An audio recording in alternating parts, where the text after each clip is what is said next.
colada for you. Oh, thank you so much. Thank you. Sample. Thank you. Thank you. When they come up, tell them to start 323. So 2-3. Okay. Tree, 2-3. Yeah. Start with the tree. All right, I got you. I got you.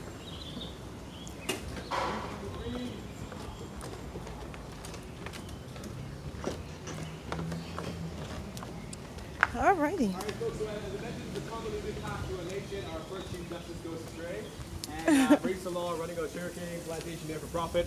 He ends up doing that, and of course, the water wells are a 1.5-year project removing a 4,000 cubic feet of what you see. That's limestone, the natural stone of the Bahamas. The abundance of algae, moss, and plant life just confirms for you how much the stone holds onto water. So it's a much softer stone, sort of that chalky consistency if you rub it across the ground, but it gives a great supply of fresh water.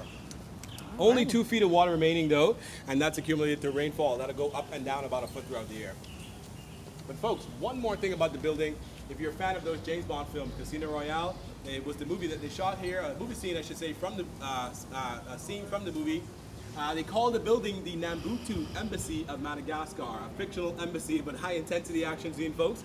Daniel Craig comes running up to the building in the first 15 minutes. He jumps from crane to crane, running from some bad guys, even doing some parkour moves up front. He gets here for safe haven, but then he shoots a gas canister as the entire building explodes and he runs out the back. So that's the synopsis. One more time? Was it the same color in the movie? Maybe not, but definitely much bigger in the movie when I saw it last. Much bigger in the movie, more so a blue tone, colors of blue. But again, they called it the Nambutu Embassy of Madagascar. That's a little claim to fame. You're going to see some more history coming up in the gift store about it when we're done. So right now, I'll take you on inside to production. Yes, that's the part you came for. And I want to tell you all about the rum we make here. Just watch that beam there. This one seems to be a bit weakened, so stick to the right-hand side if you could. And of course, folks, we've been here since 2010, producing our rums. There's a big vacancy opened up when the Bacardi plant left in 2009. So they packed up and moved their main hub to Puerto Rico. Since then, we've been the only distillery here making rum in Bahamas. So as this plant sign says, no plant for the moment, just because of the evaporation rate. And then I'll talk about the rum brands. Smell it. Oh yeah, that's in the air.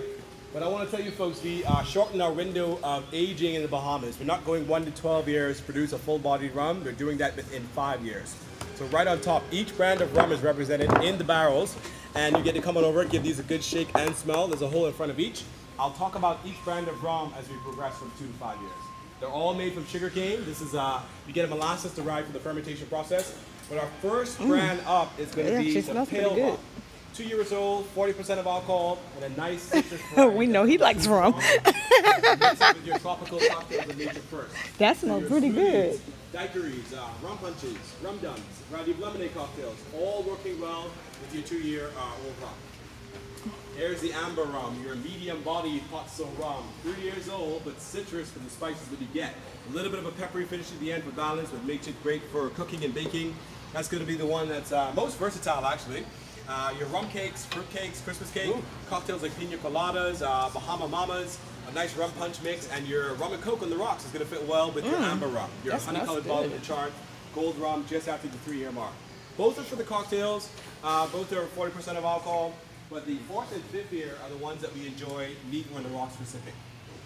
We get our supply of barrels in from the Jack Daniel's in Lynchburg, Tennessee. They're American white oak barrels, once used whiskey barrels that we purchased as the most efficient avenue.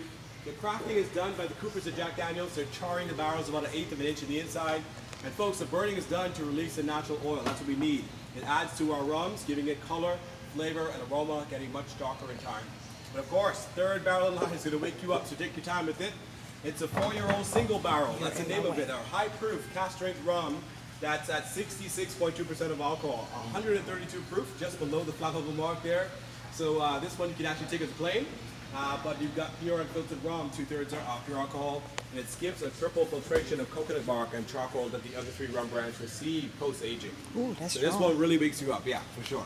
That's strong. Enjoy that deep of the rocks. Maybe a little water in between creeks. That is strong. And that's 2, 3, 4, now 5. The 5-year-old Buena Vista. That's the one that's named after the estate behind us. It's actually the darkest bottle of rum we produce, equivalent to the 10 to 12-year mark for the colder regions around the world. You can even see the viscosity of the fluid is a bit thicker here. The ester is poured in at the extent. But folks, this is the only one pre-blended. You get a nice, rich fruit character in general here with an aroma of vanilla coming at you first. Sure There's a warm feel to this, and you get notes of walnut secondary from the caramelized toasted nature of the American white oak barrel, which is holding on mostly at this stage. But the heat and humidity that helped us earlier speeding up the process is now hurting us with a 10% rate of evaporation that's compounded here each year and leaves us at half a barrel of rum. That's where we're going to be.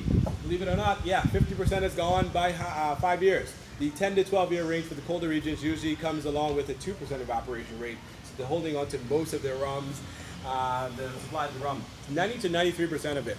But of course, that's a trade-off. We get the potency and speed in the Bahamas. We trade off our rum supply. So we can't complain about it. We're producing a light, medium, and full-bodied rums, which are produced within a 10 to 12 year window. The neat part is that we complete our process in-house at a rate of 400 bottles per day. So it's been that way since 2010 and working well. Totally domestic for Bahamas. Nothing leaves the country just yet for shipping or exporting. Usually serving the hotels, restaurants, and liquor stores here on the island. But a rate of 400 bottles per day satisfies that demand. So I have a question for you. The first barrel, what was that? That was our pale rum. So the first one's like a light-bodied rum, almost like your white rum there. Yeah. But it has that nice citrus variety that meshes well with a lot of tropical drinks. Oh, okay, that's what. And then the 3-year-old amber, which is the one that the pina colada sample. Your 4-year-old high-proof cast-strength rum, and the 5-year-old Buena Vista. Okay. Yes, ma'am. Okay. Alrighty. So folks, I want to tell you about the vodka we make here now, because that's the newest item, just over 3.5 years now. Oh. It's called Red Turtle Vodka, made from sugarcane. It's triple distilled, pink sand filtered, and most importantly, gluten-free. Yes, they skip the potatoes, grains, corn, and wheat, which all have the harmful gluten protein inside. You can see it coming up in the gift store in a few steps. See? Have a silky smooth finish with a crisp bite. Gluten-free, potatoes, Alongside rice, things like that, starch. Oh, sugarcane. Stuff that make you fat. Yes. They don't go far, so you're skipping the aging steps with the vodka here. But nonetheless, they use those as Bloody Caesars, Gumbo smashes, variety of lemonade cocktails. You get to see coming out right inside. I'm talking about That's the favorite part, right? Nice and cool, get cool off. Come on and browse around, folks, and take your time.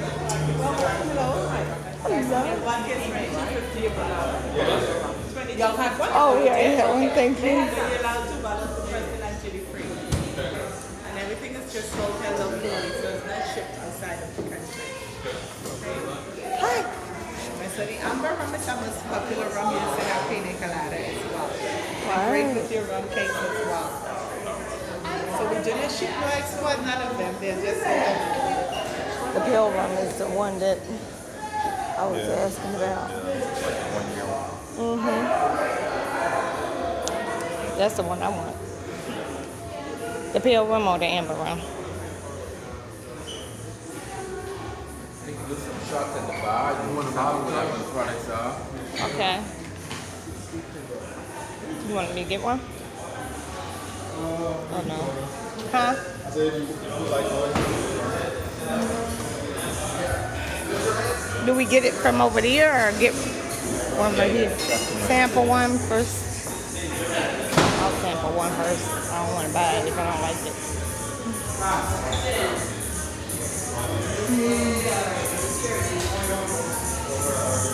That's the first year. So you guys can do a rum